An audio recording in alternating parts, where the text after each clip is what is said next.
পুলিশের অনুমতি নিয়ে শান্তিপূর্ণভাবে ৯ তারিখের পরে বিজয় মিছিলের কথা বললেন নন্দীগ্রাম থেকে শুভেন্দু অধিকারী। অন্যদিকে শান্তি রক্ষার বার্তা আজকে দিয়েছেন কলকাতার পুলিশ কমিশনারও। সাংবাদিক বৈঠক করেছিলেন তিনি। এখনো পর্যন্ত ৮০ জনকে গ্রেফতার করা হয়েছে। যদি কোনো সমস্যা হয় তাহলে পুলিশকে জানান, এমনটাই বলেছেন তিনি। বুলডোজার নিয়ে যদি কেউ মিছিল করার চেষ্টা করে তাহলে তাদের বিরুদ্ধে পুলিশ ব্যবস্থা নেবে। বেশি বড় কোনো ঘটনা এখানে হয়নি, অল্প কিছু হয়েছে ঘটনা।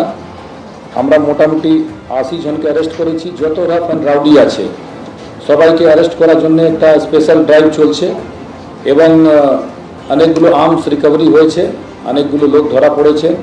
কি যে উদ্দেশ্য নিয়ে আমরা কাজ শুরু করেছিলাম এবং যেভাবে ইলেকশন সম্পন্ন করেছি, the same environment will be maintain post election and we would like to have contribution and help of each one of the members of society.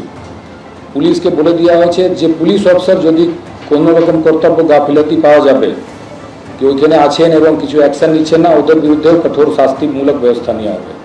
Strict departmental action will be taken. এটা আমি আগে থেকে communicate করেছি, আবার communicate করছি।